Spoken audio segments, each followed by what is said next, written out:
City of Chester deliberative meeting for today, January 21st, 2025. You gotta get used to saying 25. Looking to my left and right, all of us are here except for Councilman Green, who does have an excused absence. Okay, Mr. Solicitor, take it away. Thank you, Your Honor. Members of council, members of the public, welcome to the Tuesday, January 21st, 2025 deliberative meeting for the City of Chester. There are no ordinances on the agenda. The following resolutions will be before council for final passage. Resolution 12, authorize an amendment to the appointment of Alicia Stewart Martin as a member of the Chester Housing Authority Board to fill the expired term of Sheila Church, term to expire December 30, term having expired, to expire December 31st, 2029. Resolution 13, authorize the installation of an honorary street sign renaming the portion of Route 291 and Stiles Street to Henry Davis Way, honoring Henry Davis for his contributions to the community. Resolution 14, authorize the issuance of a road opening permit to PICO for the installation of new natural gas service lines extending 750 feet with road openings along Walnut Street and East 17th Street and grass and sidewalk openings along Walnut Street and Chestnut Street. Resolution 15, authorize the issuance of a road opening permit to PICO for the installation of new natural gas service lines extending 570 feet along 10th Avenue and 260 feet along Rainey Street. Resolution 16, authorize the preliminary final land development approval for the City of Chester to construct a 13,228 square foot garage and office, a 4,500 square foot salt shed, a 4,800 square foot covered maintenance facility, and associated site improvements at West 2nd Street and Pennell. Resolution 17, authorize the reverse subdivision plan for Dwayne Bryant to consolidate two 1,200 square foot parcels located at 601 and 603 Penn Street. Resolution 18, authorize the reverse subdivision plan for Roman Viracocha to consolidate a lot located at 2711 Lehman Street and the lot at 2713 Lehman Street into one lot and combine the two dwellings into one single-family dwelling to be known as 2711 Lehman Street. Resolution 19, authorize award of the grant managed service consulting firm to Brownfield Redevelopment Solutions, BRS Inc., in an amount not to exceed $100,000 for the initial years of service. Resolution 20, authorize First Amendment to contract C0000866938 with the Department of Community and Economic Development for grant management services in the amount of $100,000. Resolution 21, authorize an amendment to the existing contract with the crossing guard vendor to add 4 additional crossing guard locations that were not included in the original contract and to also add additional hours covered at certain locations. That would conclude the agenda for today. All right, thank you, Mr. Solicitor. Any questions or comments from council? I do have a question for Resolution 21. Who was the crossing guard vendor that we had? It would be Safe Corridors. Okay. And the additional hours that were, they said it wasn't included in the original contract, and so will the additional hours also be covered for this? Let's ask the chief of staff. How did the request come from the school district? And how did it get to this point? It was in collaboration with the school district, with the vendor, the police department. There were some additional hours where if a bus was late or something like that, the crossing guards were not necessarily scheduled to be at that location. So we're extending the time if buses are late or anything of if anything like that pops up. Extending the time to how long though? Depends. Could be an hour, could be a half hour. It extends it so that we have the ability to pay the vendor in this particular case, which is SCM Management, for those additional hours that the crossing guards work. Okay. Yeah, so just to, as the fog clears here, when we employed the crossing guards, and the request was made, we just honored that, but because it wasn't baked into the contract, this allows the contract to have that flexibility for situations like that. Okay. Thank you. Is that fair? It's totally fair. And the cost is split between the school district and the city. So it's roughly a little over $12,000 for each. I didn't mean legal fair. Was that a fair explanation of why we're making that change? Also fair, yes. Okay. Thanks. Can somebody go over resolution 18 and 20 for me, please?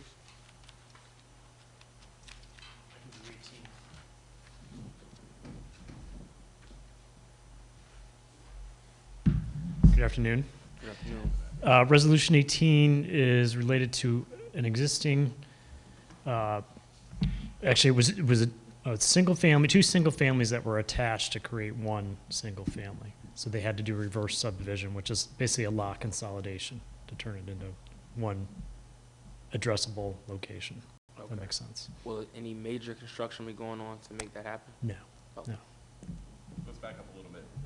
Just for clarity's sake, you can only have one structure on a single parcel. Correct. So In, that's, in most cases. So in this case, there was a property line between the two single-family homes. He combined the two single-family homes into one. He had to get rid of that one line in between them, the one lot line in between them to make a lot consolidation. Okay. Does that make sense? Yes. Okay. Thank you. Yep. My other question is for R14 and R15, where PICO will be will they be opening up the ground? And if so, is that where the curb to curb comes in, where they would, repair the area in which they're opening? Councilwoman, yes, all of those, that ordinance amendment would still apply, or that ordinance passed by council a couple months ago would still apply here. So any road openings, if the road is opened under the parameters set forth in the road opening ordinance, it would have to be repaved curb to curb. And they're aware of that? They are very well aware of that, and they've already complied with it in other projects, and it's been fantastic so far. Great. Yep.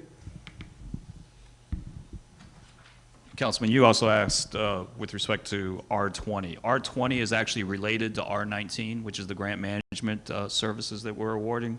R20 is an existing Department of Community and Economic Development grant, which is being amended to basically use that $100,000 to pay for grant management services related to R19. Okay. So the $100,000 that we're paying our new grant writing company, BRS, will come directly from that program. It will be paid from DCED and not out of the general fund. Okay. Thank you.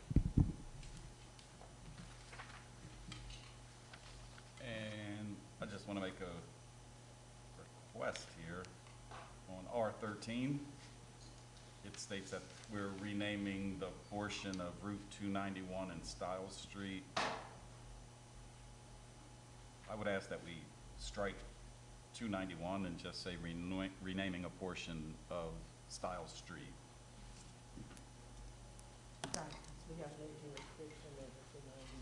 Correct.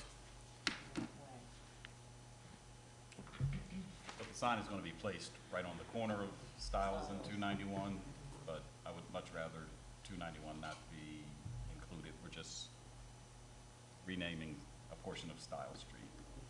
Okay? Okay. Everybody on council okay with that? Yes. Okay, thanks. Can we do that? Thank you. Any other questions, comments from council? How about department heads? None? I guess I have one more question. It's not related to, it's not related to this current agenda, though. Go ahead. Ms. Gaffney, is there a list, or from any department head that can tell me, is there a list of a plan that the city of Chester has for our road repavement? I know there's a lot of streets that so it was brought to my attention and me just driving around, there's a lot of streets that we need repaved. And I would like to see if we can get like a map or a printout or something concrete we can look at to see what's the timeline looking like for us to get some of these roads done, and like, what are we doing in the process of, like, what's the process looking like currently in the new year, so we can get some, some concrete things taken care of. So, Councilman, great question. That is something we're working on. Prior to me being employed here, the city conducted a study. I think it's HRG. I mix up that acronym sometimes. Study, I could send it to you if you'd like. It shows a list of our roads categorized by their level of degradation, describes different forms of degradation and the cost per square foot to repair them at certain levels. So once they start getting damage to the base under the roadway. But anyway, it lists all of the city's streets based on their condition. Unfortunately, obviously, there are some restrictions and types of funding that can be used to repave roads, or that are typically used to repave roads, that limit the city's ability to get all of the roads that need to be paved today. Unfortunately, there is a proposal from that would be, I believe, run by CETA to use some funding to repave that's not handled directly by the city, but to be repaved, repaved Melrose, stretch of Melrose that wasn't paved last year. Bottom line is, with the future of some of those roads that need to get paved, there's not a specific formalized plan. It's something that needs to be done incrementally, I would say, over the coming years, and unfortunately there's just not like a plan to get everything that needs to be gotten. But I would recommend, if there's a particular area that you think is, and I know we've discussed some, as a lot of potholes or is a particular problem point, to let us know. City staff can still fill potholes, and ultimately, hopefully, we'll be able to move to a more routine, roads program going forward, where we're identifying the roads that are in most need based on volume and age and things like that. Okay, thank you. No problem. Can we fix that one over, what is that? Wall Street, it's like a roller coaster ride. Yes, it is, Break somebody's Councilwoman. Tires. Unfortunately, don't have a plan for that right now, and again, there's some restrictions on funding. That one, I think, it's because of the SEPTA buses coming in and out. We can't use CDBG funding for Wells Street. And Funding because it's a mess. unfortunately, the source of funding that we put into the 2025 capital budget for street resurfacing is approximately $950,000 of community development block grant money, and you can't use CDBG money for Overtown. I think you can only use it if there's like a major development or something like that that's causing the issues, but that's not, unfortunately, that's not what's causing this problem. Yeah.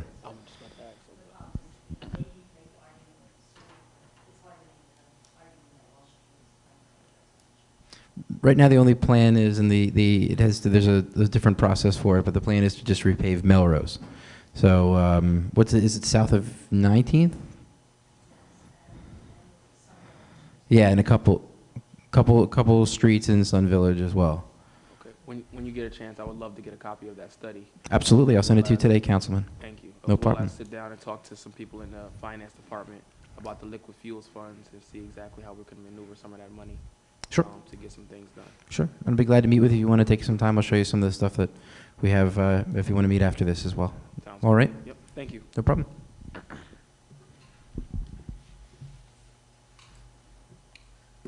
right, one more shot at this, council. Directors.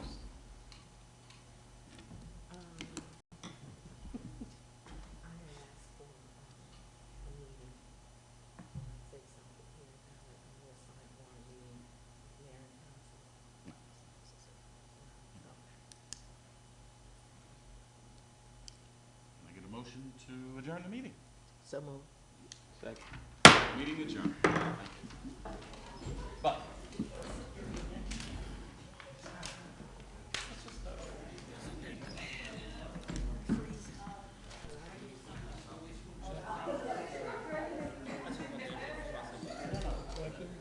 you get it? You'll just do me a favor, respond to that with any corrections, Justin, suggestions, or okay. take your time. It's not sent, it's